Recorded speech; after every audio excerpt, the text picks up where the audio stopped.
Alrighty then, let's time to get down to Terrence Crawford and August the 3rd, 2024, ladies and gentlemen, of history, coming history, guys. There's going to be a little bit of information here I'm going to talk about, guys, but most importantly, guys, it's all about the heavyweight matches and the main event titles. That's the only thing I'm talking about on this show, ladies and gentlemen. But man, oh man, guys, that card, ladies and gentlemen, on August the 3rd, I knew it wasn't going to disappoint me, but when you look at it, it really did have some interesting moments. There was a lot of interesting moments to talk about, guys. It's time to kick things up and start talking about it because it's so interesting to talk about. But guys, considering with only a few topics today, before I get to the pay-per-view live on DAZN, with a few topics I like to talk about, ladies and gentlemen. The three topics I like to talk about is, the first topic is I like to thank one person, which I like to read the comment. The first comment I'm going to read is a guy that actually did a little bit of a favor ever since I actually made a video about yesterday ago. Today is already August the 6th, 3 days after the show. I had made a video on my last podcast debuting that I was going to do the new NASCAR Cup Series video game here. Surprisingly, a random guy named Black and White Mask, interesting name, actually commented me and he told me, how about you put in 40 VTubers, my own favorites, and put them together in races in simulation. Mostly I did reply to him. I was a little bit concerned, thinking I don't think VTubers or other people or fans even care about watching NASCAR. There's nothing much entertaining about it, even though it's a video game, just a simulating game. Like, I know how to simulate, even though I've been learning for a few weeks, so I was a little bit concerned by that. And of course, he replied back to me quickly than he did, saying, yeah, like, hey, I could see a lot of people watching your videos, including VTubers. You can be famous with all the ladies. If you put VTubers in NASCAR races, you can trust me. And I replied back saying, okay, sure, I'll do it. Why not? Like, I'm still concerned about it, guys. I just put in my own 40 favorite VTubers, so we'll see what happens. The second topic, ladies and gentlemen, I like to talk about the Olympic Games. Sadly, guys, the country of Japan have barely scored 10 gold medals. Yeah, guys, I do feel bad for the country of Japan. They started off strong, but with all the other competitions that they don't have skills for, like, Japan has been scoring out medals after medals during July the 30th, 27th and 30th, barely around July the 31st after their gymnastics win. But man, after winning in men's team foil of fencing and another gymnastics player like some time ago, barely getting 10 gold medals, yeah, it's bad that they dropped from first to now 7th place, with South Korea beating them in by a medal for 11 gold medals. Great Britain gets 12 gold medals. Australia and France, the country hosting, have 13, and China and America have 21 gold medals. Considering considering most importantly, today is August 5th for the heck of it, but most importantly, because we are coming after the end of August the 4th as of right now, and we're in August the 5th as I'm recording this, so considering we do have a few more medals to declare, because guys, we do have a lot of medals that are going to be presented. We still have a lot more, so who knows what's going to happen. But speaking about what's going to happen, guys, boxing has been bringing in a lot of problems in the 56.7 kilogram division. We do feel bad, considering after having multiple boxers take on each other, we've already had a new Taiwanese boxer out of nowhere going into quarterfinals in domination fashion. We also have interesting fighters from Philippines and such trying to battle for gold. Technically, the Philippines have been doing a better job right now than they did last 4 years ago, winning gold medals right now.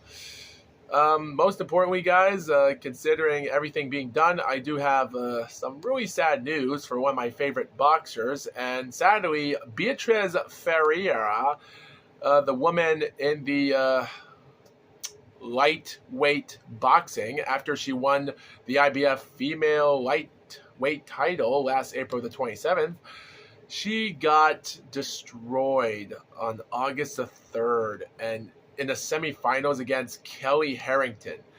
And this woman might be 34 years old, but I really want to see this woman. She's already defending gold medalist in the 2020 Olympic Games, so she actually wins against Yang Wenlu, a woman from China that's actually won out of 5-0 against the fighter in the semifinals last August the 3rd, and they are going to fight on August the 6th.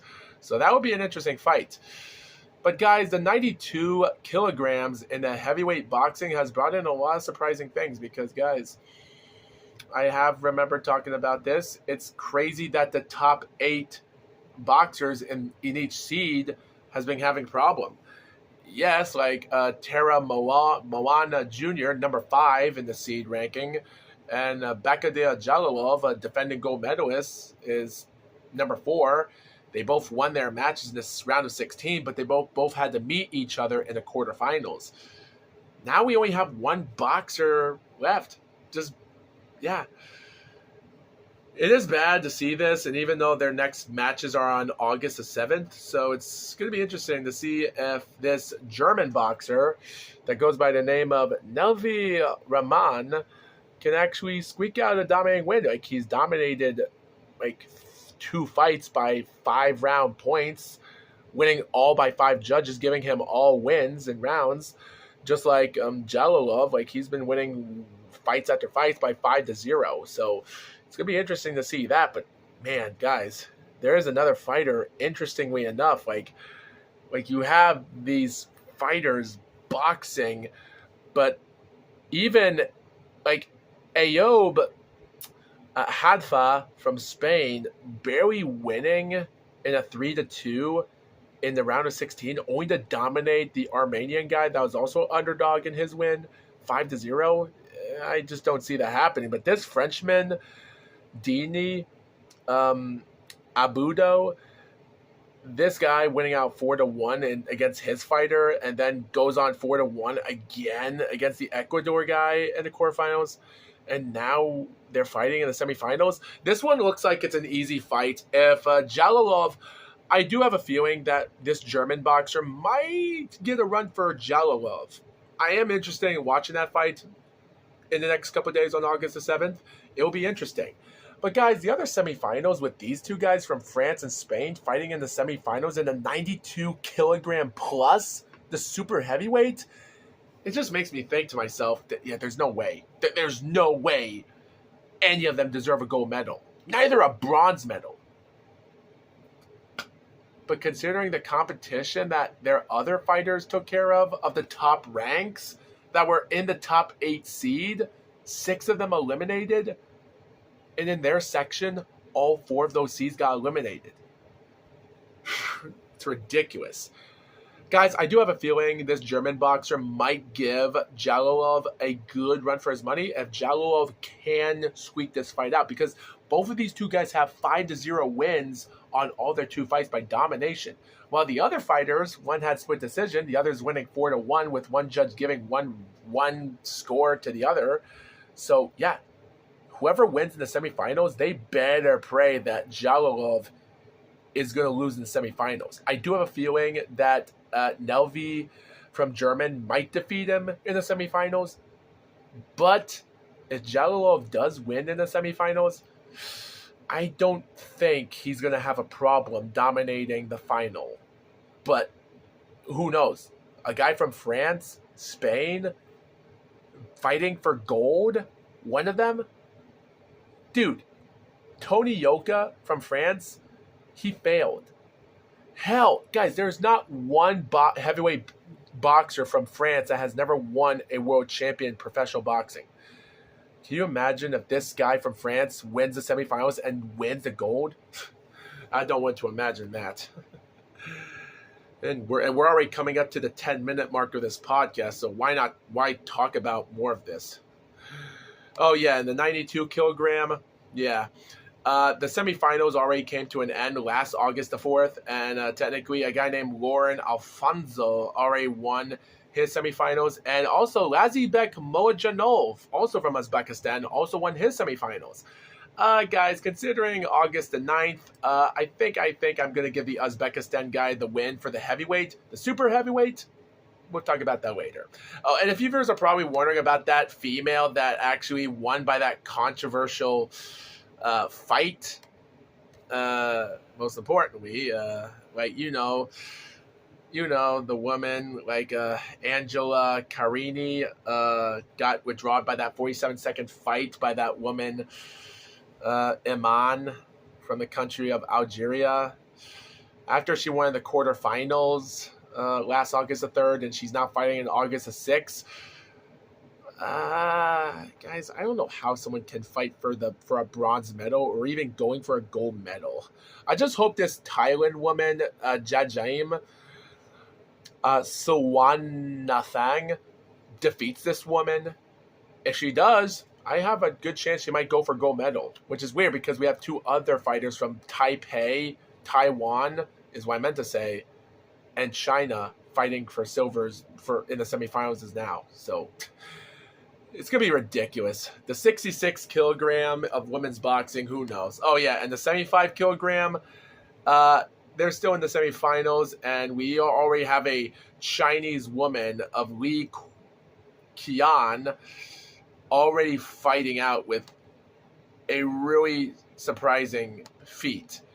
But considering I don't see this woman getting a chance, considering she has bronze in 2016 and silver in 2020, like, just put her in the professional boxing. Like, I don't know why they're not making her in a professional boxing if they're going to waste all their talent in amateur boxing.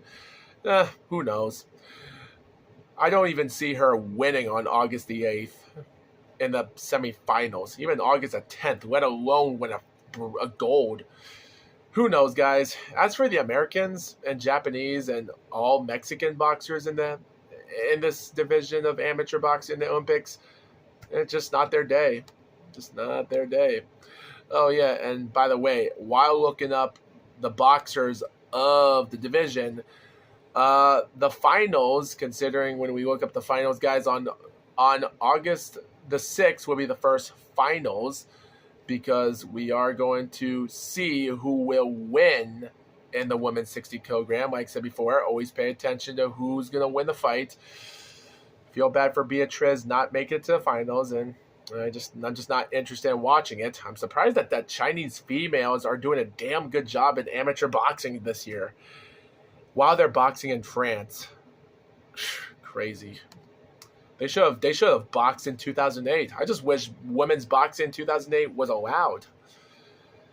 Anyway, guys, that's all the talking I can talk about, guys. But with that being said, guys, let's get down to business, guys. August the 3rd. Terrence Crawford is a humdinger of a boxer.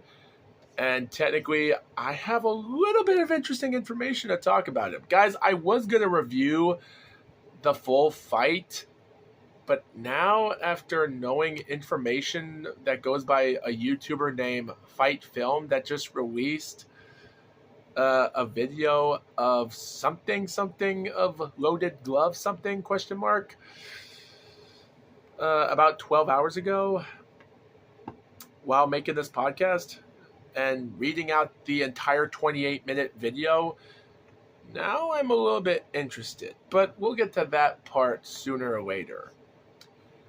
So, guys, I do like to squeak out in all these fights as quickly as can. So, 5-0 fighter named Ziad Alamayouf gets a majority draw against Mikhail Bolik, a jobber, 6 wins, 7 losses, and this 5-0 guy, majority draw.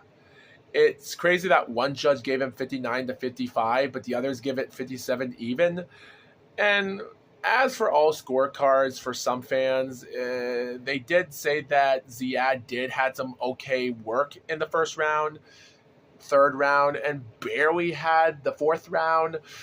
And then suddenly his opponent Bolik demolished him in a fifth and sixth round, even when they thought that he was already winning the fight. Come round 2, it was a close fight. It would have been Bullock win, and it would have been a Ziad win. But 2 judges had it different. Yeah. So, yeah, that's the end of that guy's bust.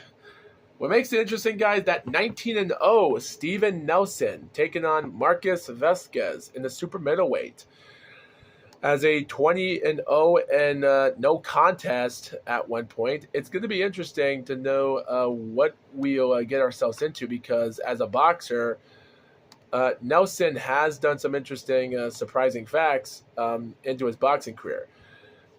Yes, with a 1-draw basis and a 1-no contest, it's going to be interesting when you look at it. There was nothing much about the fight. It was an interesting fight, but yet again, it was just too easy. Steven Nelson got the better of him. He blowed him up in round 1.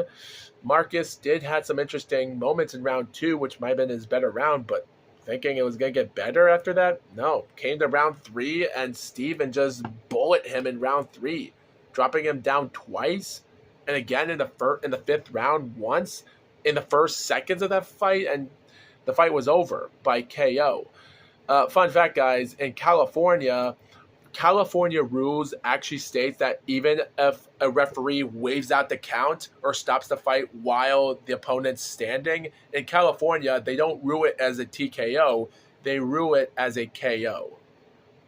So take that for what you will. But mostly the referee counted him out in the 5th round. But in other fights, there's going to be more other fights that's surprising. And the surprising fight, guys, would have to be Andy Cruz. Andy Cruz is 3-0, and he's already defended his IBF International belt for a 4th time against this 36-1 fighter, Antonio Moran. He got him down in round 7. During the final seconds of the fight, he was throwing everything he did and managed to win out the fight in his 4th fight. He's rated number 22 in the world right now in lightweight. He's been boxing since July the 15th, 2023, but yet again, he's not much of a knockout person, considering his 2 fights were domination 10-round fights, and the other was a 3-round KO in December. Come February, that was a decision. And then in August, over 1 year after his debut, he's in. It's crazy of how boxing goes, but yeah.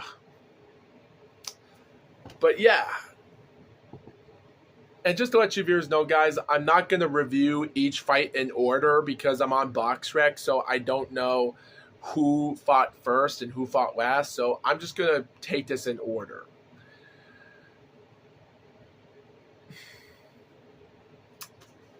So the first fight I like to review on is Martin Bakal and Jared Anderson.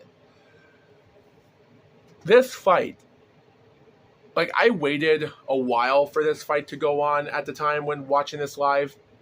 For the North American Boxing Federation heavyweight title vacant, with a WBO International heavyweight title,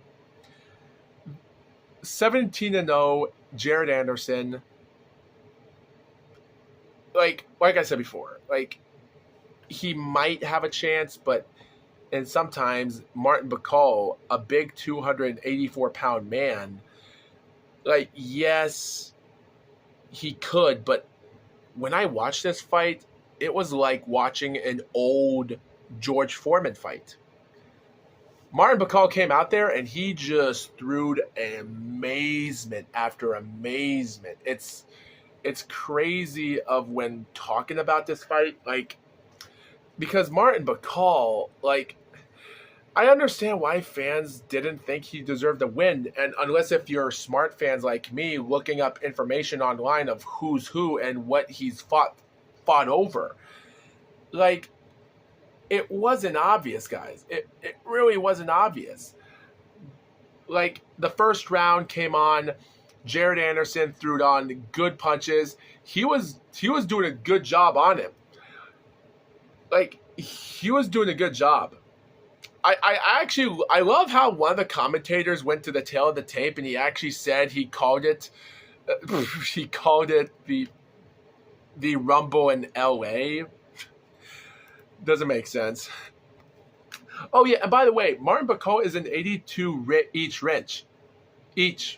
reach, but Jared Anderson is a 78.5. So these guys put themselves on the line. Jared is just trying to throw out combinations upstairs, jabbing him away. This had to be the better round for Jared Anderson. It had to be. Until the last 15 seconds, he was throwing on punches, and Martin Bacall, like, out of nowhere, he throws out this left punch. He does throw a punch that Jared misses, but it doesn't stop him by throwing this huge right uppercut, and down again. He throws another right punch, stumbles Jared. He goes left, right, upstairs, down in the final seconds of the fight. First time in Jared Anderson's career he's been knocked down. Like, you can tell that Anderson in the first round, like, I know Anderson was trying to win rounds. I don't think he was going for an early fight because he knew Martin Bacall was trying to, Bacall was studying him, but he was trying to get into a little bit of the mind trick on Anderson. And Anderson, his strategy, I understood, but it just cost him a round, a 10-8 round. And man, oh man, even the replay of that punch was scary enough. We come to round 2, and technically it goes by what it is. Bacall was doing interesting jab work. He was doing an amazement of just hurting out his opponent. Like, Anderson was in the fight, but Bacall had better offensive, good time, good punching. There were good times when Anderson was trying to push him away sometimes, but Bacall was just, like, when Anderson was throwing good heavy punches, Bacall was just not, he was taking them like a man, and he was doing better work in the second round. We come to round 3, and mostly the same, guys. Anderson was just out of it. Like, there was one point in the last minute of the round, Bacall comes out, he throws another huge uppercut on the left, and then throws another punch. Anderson, like, he's putting him through the ropes, and Anderson is is dodging punches best he could. There was times that he was winning part of the punches in that third round until the final minute. Bacall started making it more interesting on him. But mostly he did an okay job, I think. And even when he did actually manage to go through, he was going through it. This might have not been the better round for Anderson, but this was actually the only round he won, considering round 1 was somewhat of his better round. If it wasn't for the knockout, yeah, he should have done better. But yeah, it was a good 10-9 round for Anderson. But come round 4, Bacall just had it. Bacall had him. Like, Bacall's fourth round had to be his better round to date in this fight. He was just, you guys watch round 4 because he was on him like crazy. And then we come to round 5. They're going halfway into this fight, and they're just throwing, they're dodging, they're clinching, and Bacall again, he's trying to give Jared Anderson a run for his money. He really did. He was giving a run for his money because Anderson was fighting for his life. In the first minute of that fight, they were just trying to handle each other as best he can. Like, Bacall was just taking his time, waiting for that right opportunity. And at 1 minute and 15 seconds of the fight, he throws a right. He throws a crazy, out of nowhere, another right. He throws an uppercut down, upstairs. He throws another punch, but Anderson misses. And then he throws somewhat of a slow right. He throws another right, misses, but Bacall studies his left and uppercuts him on the left again. And Anderson crouches, stumbles, falls back. He's about to land on the ropes, but both ropes, he goes under the ropes with the white rope under, picking up and putting him not on the bottom first rope. He falls back and mostly the white rope. I think the white bottom rope was on his neck, so he tried to fall on or something, but he went way back to the ropes, and the white rope just fell and just went up and under him. And as he does that, half of his body is on the ground.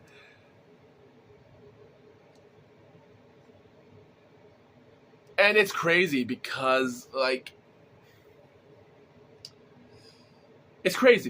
Anderson does not hesitate to take his time. He gets up on the count of 4.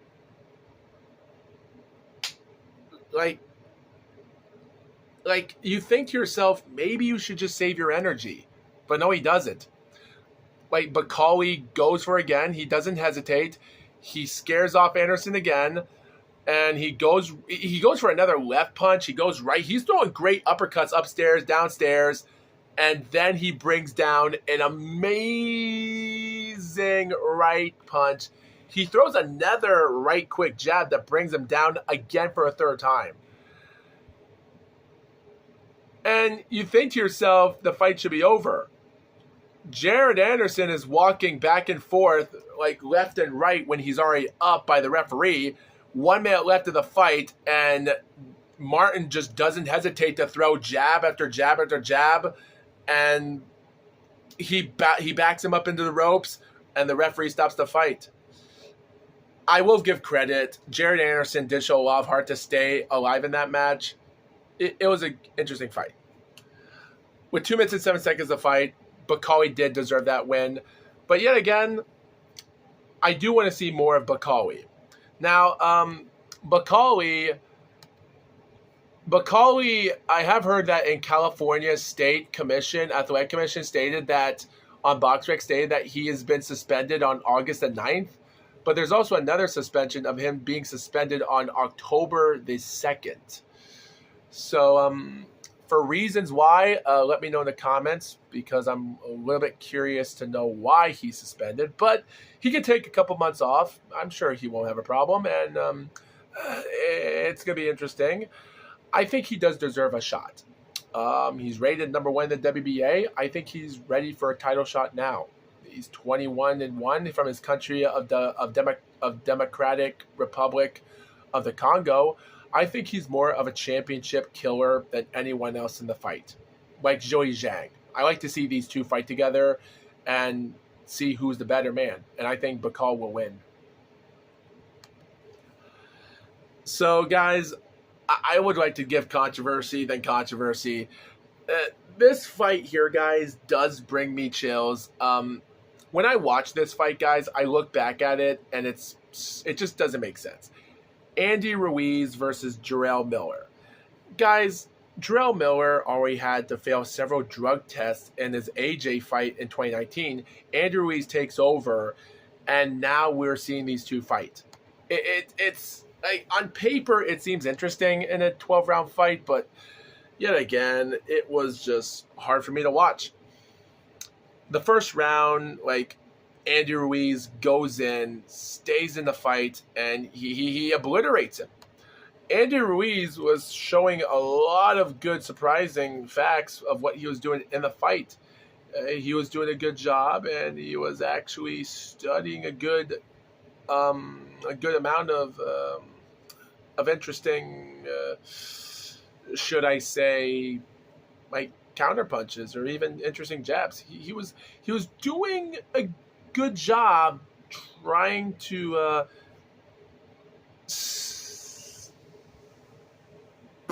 stay in the fight. Like, he was doing an okay job on what he was doing. Only most importantly, it wasn't. I wouldn't say it was a hard, interesting, boring fight, but still, he managed to prove himself, even after about a few rounds of the fight. He showed himself really good in the first round, throwing good shots and right. He even threw a good huge good lightning combination in the first round. There was one moment where Jarrell Miller in round 2 did throw an interesting huge combination, block him to the ropes in round 2, but Ruiz was already winning out the rounds as he could. Even round 3, Ruiz was just throwing punch after punch in the 3rd round. Even come round 4, he still managed to put in a good effort. But I think after round 4, Ruiz used a lot of his energy. Like he was doing a good job. Come round 5, Jarrell Miller just come in round 5 in the first 30 seconds of the fight. Miller was now coming into his own work. Like a minute and a half into the fight, he goes on for a whole body shot. He throws punches downstairs. Now he's throwing his own good slow jabs upstairs with his right. He throws a huge couple body shots. It was crazy. It was at this moment you can already tell that Ruiz was tired. Like the first 4 rounds, you think to yourself, now Ruiz can take it easy. Like he won the first 4 rounds, but yet again, I don't think it was a good idea. Come round 6, Miller was using his own combinations as best he could. He was doing a good job.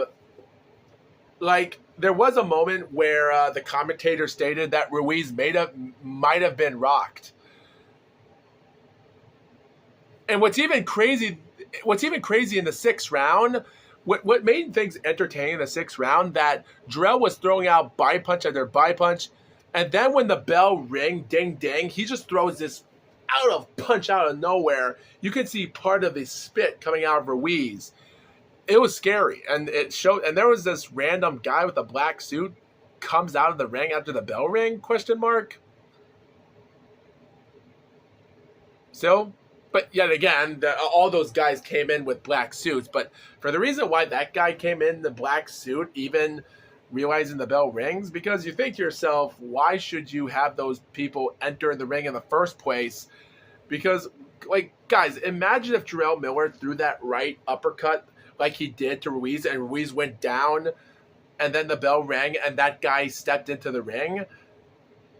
You think to yourself, maybe you should be careful because the round is not over because the referee's counting. So I think that's a problem we have to be careful of. Those people that enter in the ring have to be careful because we don't want to have a situation where a guy in the 11th round got knocked out and the referee was about to count, but he pushed his trainers away because his trainers thought the round was over, but his fighter fell down, but the bell rang for round 11, but he was already down before the bell rang.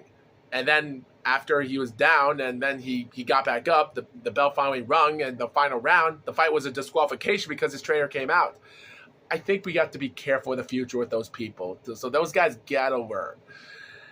Skipping to round 7, and again, Miller gets to round 7 easy. And round 8, Ruiz did actually put in an interesting effort. I was actually surprised because I actually thought Ruiz actually did do a little bit of interesting work in round 8. There were some close shades once in a while. But yet again, Miller kind of had it a tiny bit easy on that. But there was a time when Ruiz did put a little bit of work into it. But it was a Miller round mostly. And come round 9, again, like 2 minutes into the 3rd and then the 9th round, Miller was just throwing good punches on him a little bit. The final 30 seconds, he already covered him to the ropes at one point. Like, it was crazy. At this moment in round 10, like come round 10, and again, Miller is already tired as well, but he's trying to use all his energy as best he can to win out these rounds. Like, looking at this fight with Miller and how he lost against Dubois just makes me think to myself, like, I don't understand how. I just don't understand how Miller is even... I just don't know. Come 11th round, again, Andy Ruiz is already trying to throw punches. And at one point in the final 30 seconds of fight, Ruiz throws this amazing right punch out of nowhere, throws a great shot. And he actually did put some good work into him in the 12th round. Because by round 11, after I thought Ruiz might have won that round in round 11, which I gave it to him for the heck of it, it's already a 6-11 score round, and it's like a Miller fight, in my opinion. So come round 12 and in that final seconds of fight, like there was one point they were throwing on clinches. Like even though the commentator said that they were somewhat fresh, they were still tired. There was one point where Miller threw the punch and then Ruiz had his arm out in the back of his head. The referee said stop, and Miller just threw the punch. It's weird because the referee said stop, and then gets his arm off of him, and Miller punches him. Go. I don't know why the referee went that way. Ruiz does continue on to finish off the fight. Ruiz was finishing off the round as strong as he could. But by the 12th round, it was already a close finish for an end. Miller, in my opinion, 115 to 113. You could say 114 even, like the other two judges did. Yep. They scored out 114 even, but Robert Hoyle had it 116 to 112 for Ruiz. Yeah, no comment. Technically, like I said before, they said they thought they won the fight, but yeah, it's boxers. Boxers say that all the time. Oh, I feel like I won the fight. It happens, but yet again, just skip it. Okay, so considering this being interestingly enough, guys, for me, I'm just going to skip this fight as quick as I can because I don't want to talk about the fight in details because it's somewhat interesting. Isaac Cruz and Jose Venezuela is somewhat of a shock factor of a fight. Isaac Cruz is already trying to recover from his career at this time since he lost his first fight in his 6th professional fight, almost like 11 months after his debut and 8 rounds of close fighting. He does win a fight against an undefeated fighter at one point, comes on in a journeyman fighter. And even by the end of the decade, it is interesting. He finally gets his groove on in 2020, wins fights, takes a 24-0 Romario in the fight, and barely wins. Fights for a WBA World Lightweight title against Gervonta Davis, 25-0 at the time. And he lost with 2 judges giving it 115 to 113, 116 to 112 for one judge by unanimous decision. So you think to yourself, hey, Isaac Cruz might still have a chance. He does have an interesting stuff against Yoriorkas Gamboa in 2022. He wins out 2 interesting fights after he defeated Ramirez again in September. And then he goes on against a Giovanni Cabrero in 2023. And guess what? He gets Ronaldo Romario and wins the WBA World Super Lightweight title.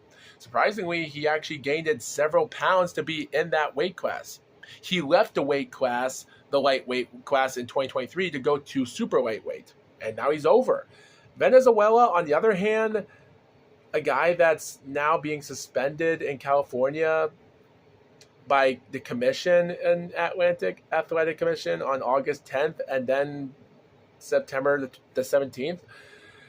Question mark. Like he's been, his years in 2018 and some of his fights were against some nobody fighters, but after he tried to build up his resume a little bit better in 2021, it seemed like he had an interesting chance. So they gave him a chance against Edwin De Los Santos, a 14-1 fighter, and there were times that Venezuela had a chance. Venezuela was actually knocked down once in the 2nd and 3rd round, unfortunately. But surprisingly, here's the case.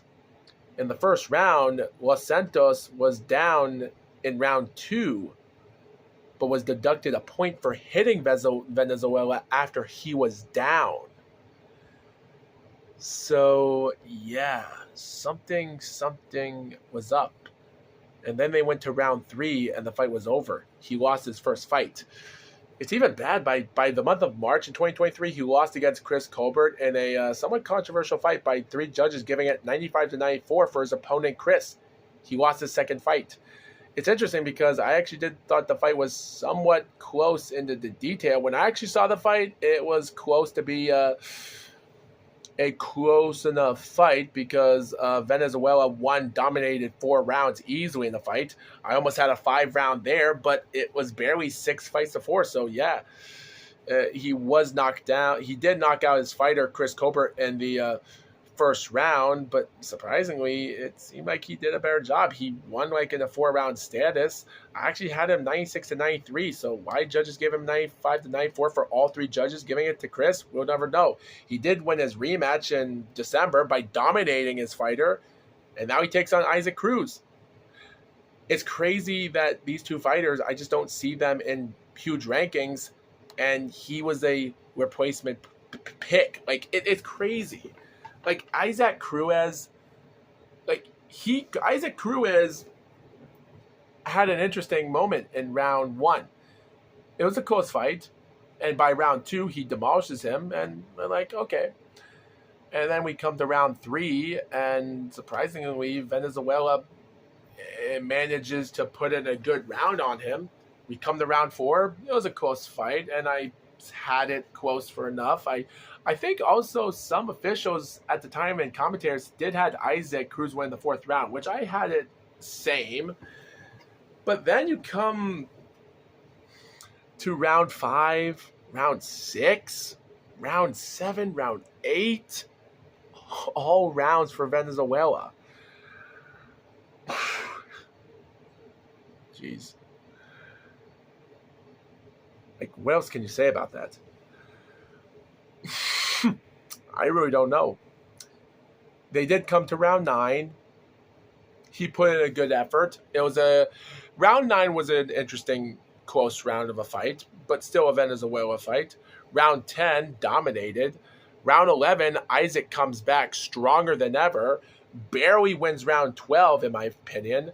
I had it 115-113 in favor of Venezuela.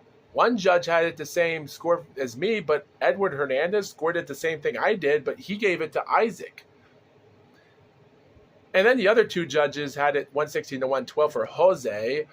Even some judges and other commentators had it the same way. So either way, it was a close fight. If there's anything I could say about this is I just have to say that when you look at the fight and you look at everything going on, like I at first when I watched this, there was no way Jose Venezuela was going to win this fight.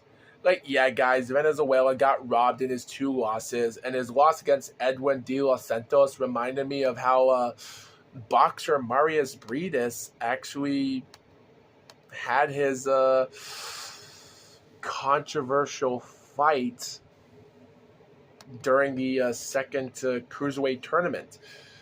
You viewers remember the time, well, I'm sure you viewers don't know, but there was another incident. I forgot who it was. I think it was I actually forgot who the fighter was. He was from the country of Latvia. I think it was Marius Briedis. I think it was Marius Briedis. Let me look it up. It had to be Marius Briedis, and that yes, Marius Briedis versus Galowski, Krzysztof Galowski in June the 15th, 2019, when they fought in the semifinals for the World Series of Boxing. When they went to Galowski went to Marius Briedis' backyard, and after he lost against Usyk in 2018 by close majority decision, he went into the tournament, went on and win the WBO World Cruiserweight title, but it was a controversy because in the first round, his Polish fighter demolished him really good. But guess what? In round 2, during the final 30 or 40 seconds, he hit him in the back of the head. He hit the Polish fighter in the back of the head, brought him down. He got deducted 1 point. And Galowski, the Polish fighter, never became the same again. He got knocked out in that round. And then, boom, the bell rung. But the referee couldn't hear the bell ringing because the crowd was screaming. And if you guys have been to the arena in Riga, the Riga Arena in Latvia, the bell isn't that loud. He knocks him down again, even when the round was over. And the referee, Robert Bird, couldn't hear it because the crowd were screaming like crazy. He already counted it as a knockout. And even when the fight ended, they went on to him and he said, I didn't hear the bell ring. It just goes to show you how controversial that was. And having Edwin De Los Santos cause Venezuela his first loss after he was punched in the back of the head and hurt him and went in the round 3 and defeated him, it just goes to show you, like, it's unfair to see that. It's really so damn unfair. Even though your Dennis Uga, Yunil Dorticos defeating Andrew Tabiti that same night, and how that fight went due to Tabiti getting 1 point abducted in the fight in the 6th, just goes to show you guys, man, dirty fighting. And if you don't play dirty, you can't win. But it just sucks to see that. Like, Jose Venezuela lost twice, and he had to earn it back, and he won by this unlucky fight. It was so unlucky. Guys, the next fight, which is the second last fight in my opinion, David Morel against this guy from Serbia. I'm not going to say his name. It's just ridiculous. This guy is unlucky. Like 29 wins, 21 knockouts, and now he has 3 losses and 1 knockout. This guy started out his career in 2011, and he was in America at the time. He was doing a good job boxing his way, taking on undefeated fighters in his early career, just to prove himself against who was better than them and build up an interesting record resume at the time. So there was times he took on nobodies, but he proved himself. And by the end of 2015, he was doing an okay job. So what did he do? He proved himself again to take on Marcus Brown. Even though Brown knocked him down in the first round, but he got back up and knocked Brown down in the 6th round. And that round fight was so surprising because, like, the Serbian fighter managed to demolish round 2, round 4. He dominated round 6 by that knockout and finished the last 2 rounds off. I had 76 to 74 in favor of the fighter that should have won. And Marcus Brown, like, one judge had it favored for him, but the other 2 had it 76 to 74, 76 to 75 for Brown. It was unlucky, but the guy proved himself that night. And he continued to box his way for another win, took 2 years off, took his time in 2018 to get back his record. He fights for the IBF World Light Heavyweight title, but got dominated by Artur Beterbiev. Now you think to yourself, man, does he have what it takes anymore? At this moment, by the end of the decade, I just don't think he does. Like, yes, he takes on a few nobody fighters, but then by 2020 to 2023, he fights 1 fight a year. But then he did defeat Sullivan Barrera. They finally get him back to the ranks in 2024 in March, and now he fights against David Morel. David Morel is trying to get his shot with Canelo Alvarez, his WBA regular super middleweight title. Forget, he's going up to the ranks to go with David Benavidez. This fight is for the WBA Worldwide Heavyweight title, and it was weird. David Morel, I don't know what to say about it.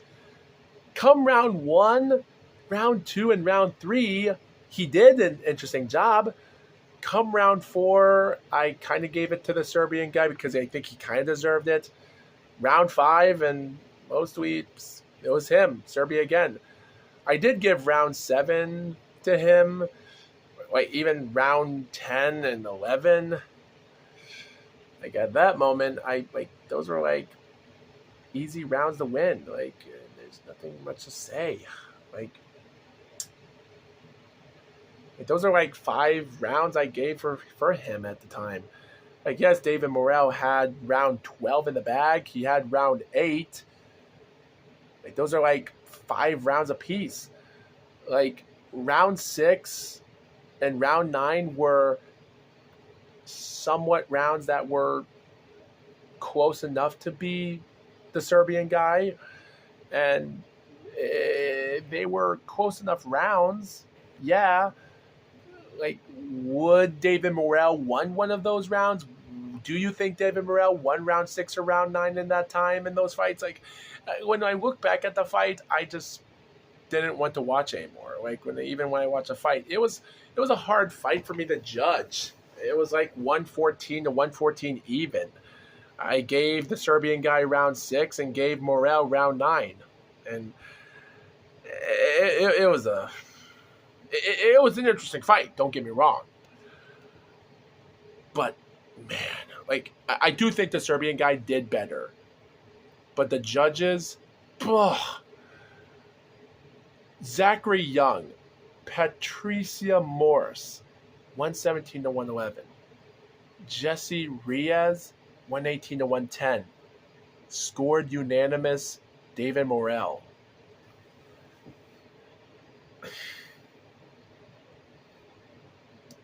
You know what? Guys, the only thing I'm going to say is I will give credit for the Serbian guy, Hot Rod. After recovering from his loss with Artur Beterbiev, I don't think he has what it takes to be a champion, but not a greatest fighter of all time, but still, for this, his career in boxing is just so unlucky. And at the end of the day, it just keeps getting worse by the minute. He loses against a Canadian guy born in Russia in 2019. Marcus Brown, a hype job bust, and now David Morrell, that had no business being in the light heavyweight by this fight. It's ridiculous, and I'm just shocked at how the fight ended. It's even ridiculous for anyone to say that this fight deserved to go down to the wire. Like, it went down for what it was, but what the judges saw that day, I'm considered that David Morrell, he needs to learn more. Like, yes, he's rated number 4 in the light heavyweight as of right now, with David Benavidez at number 3. Artur Beterbiev and Dmitry Bivol, both light heavyweight champions in their original formats. We're still trying to find someone to get to there, but something tells me that David Benavidez and David Morrell, they might bring in something here. But considering that, we just have to wait and see what happens in the future. But for now, it is what it is. So we get to the main event, guys. We're now 40-0. Terrence Crawford going up to weight class in super welterweight against this 10-0-1 guy. Not only for the WBA World Super Welterweight, but the WBO Interim World Super Welterweight. So only one world title is on the line. The other is an interim. Guys, Israel, I don't know what to say about Israel. Because, yes, his career started out pretty interesting. Like, he's winning out interesting fights against these guys with a lot of wins and less losses, considering that their records are good or not. So he does throw himself to the wolves at the time. But in hindsight, his resume of fights are pretty interesting. Yes, we had that horrible moment when his opponent, Michel Soro in 2022, had a cut above his left eye by an unintentional head clash in the third round. Or the second round, because I think the fight was stopped on advice on Ringside Doctor, because it said the fight in the third round lasted 5 seconds. 5 seconds of the third round. So the fight was a technical draw. Because mostly, even though Israel did dominate the 2 rounds, and round 3 was mostly for some fans at the time. So why a technical draw? Because the fight wasn't... There wasn't a time where a fight should end in technical decision, because it was a draw. But yeah, it still recovered. He still managed to recover in 2022. Come to 2023, he gets an interesting sort of win. Come March, he's the WBA champion. But this fight, I don't know what to say. The first round comes on as crazy. So the first round, Terrence Crawford throws himself right down to the pack. He jabs, he throws in good punches. There was a good time where each fighter managed to hold themselves together. Like, Israel did manage to hold himself in that round. Come round 2, and both fighters are good, throwing good jabs upstairs and interesting power punches once in a while, because there was a good time that Israel was throwing good jabs in his offensive approach. So it was an interesting run. Like, every time, like from round 3 and round 4 and other times, Israel managed to just throw good right punches. So his angling his right hand is pretty good on the mark. It's crazy. It's crazy when you look at it.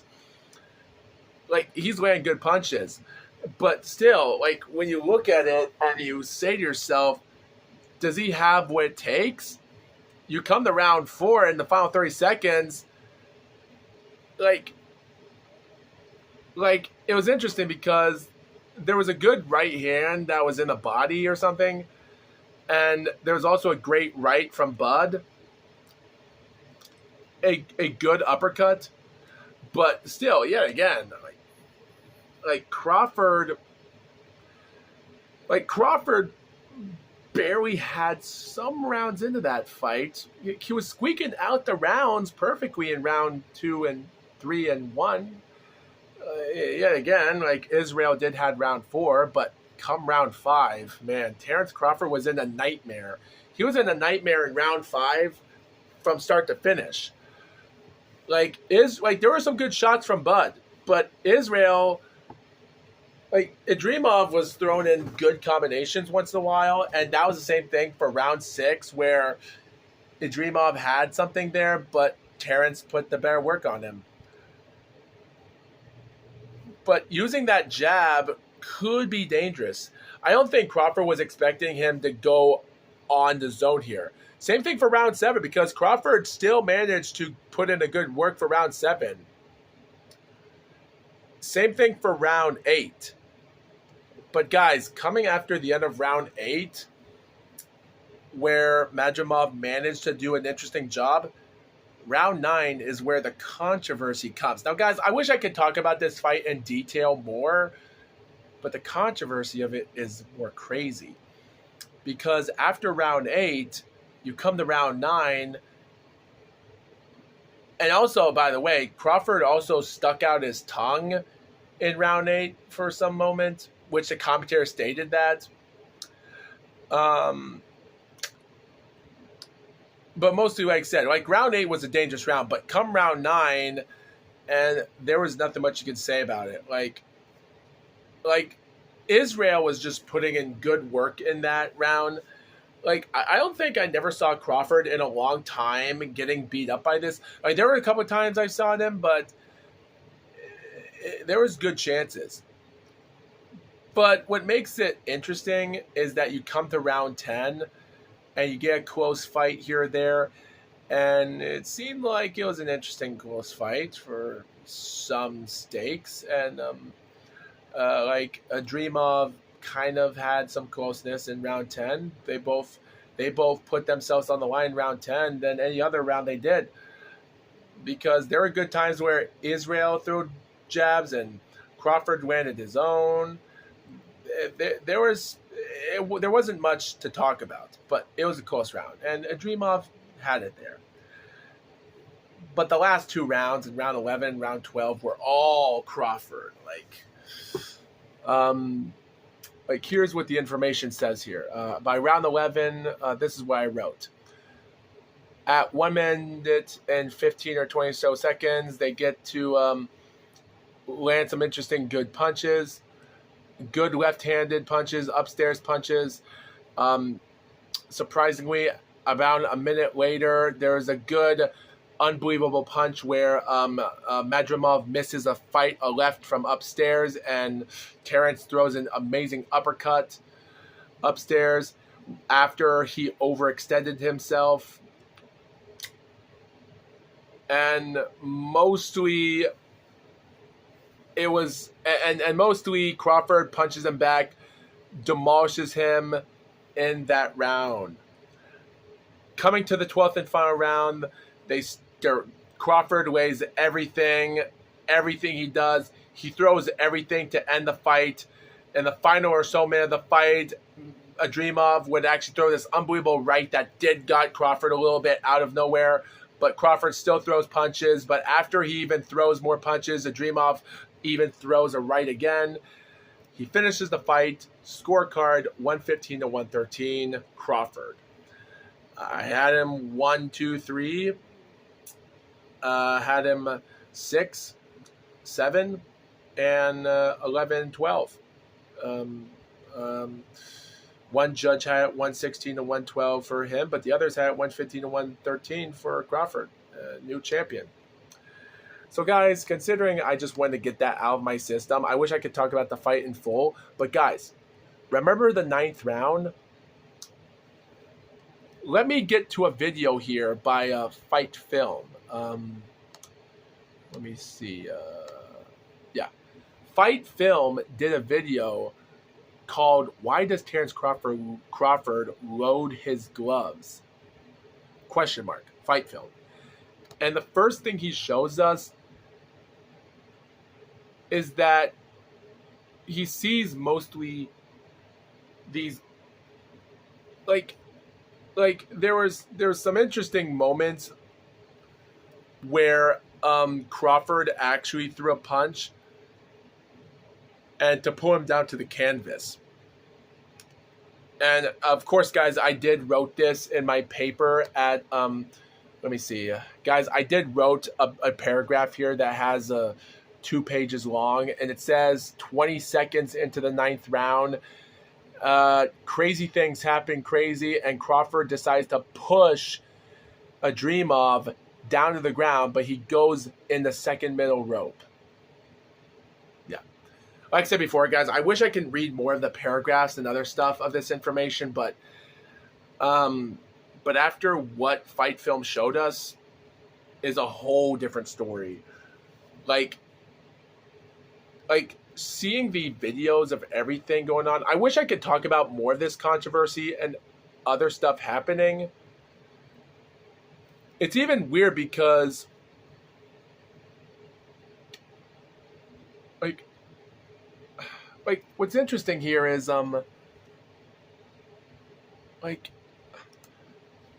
what makes interesting stuff about Terrence Crawford is that this guy also shows us footage of another moment where Terrence Crawford takes on a guy with blue trunks. He punches, cuts him off, and he goes down to the canvas. It's just crazy. It's just so crazy how Terrence Crawford's boxing strategies are so surprising. But I will say though, when you look at Terrence Crawford, there's a lot of interesting things I did not know about Terrence Crawford. There's so much crazy stuff happening right now in boxing that when looking at the fight, the information that Fight Film told us about this, saying that, this is what he said. He said that if the punch was potentially strong, this is what I wrote down, and I wrote down what he said, and this is the most interesting thing he said. He stated that it's up to the referee to decide if the punch was potentially strong enough to put him down. It doesn't matter that the feet tango necessarily, right? It's kind of a judgment call because you could very well hurt a guy with a big punch. And then the feet would also tangle, which is just enough to knock them over. I think at the end of the day, guys, you viewers have to wonder to yourself, should boxing change because of what Terrence Crawford did? Just like he did to this fight. At the end of the day, we just have to wait and see. There's a lot of things that we don't know. And as of right now, Terence Crawford is now number one in the super welterweight in BoxRec. He's 41 wins and 31 knockouts. He's 36 years old, guys. He's been boxing since 2008. So I do see him fighting for... I can see him fight until 2028. If he's gonna fight one fight every year in 2025, 2026, 2027, 2028, good luck. He's not gonna get a golden 50 if he's gonna fight one fight a year at the age of 36. Should Terence Crawford retire? I could give him a few more years. Like, he's 36 years old, but sure. If this boxing strategy that he's gonna keep on using might hurt a guy like he almost did to Medrimov, we're gonna find out. But yet again, guys, at the end of the day, Terence Crawford is the world champion. And I will say, though, guys, the show was interesting. I think the best fight on the show, it's my favorite, is Martin Bacall and Jared Anderson. We'll just have to wait and see if any of that is going to take place. But there you go, guys. That is the end for our show. Thank you for watching the GLOAT podcast. We'll see you viewers next time until the end of the Olympic Games are over, guys. Thank you, viewers, for watching this video and this episode. And with that being said, FoxWolf out.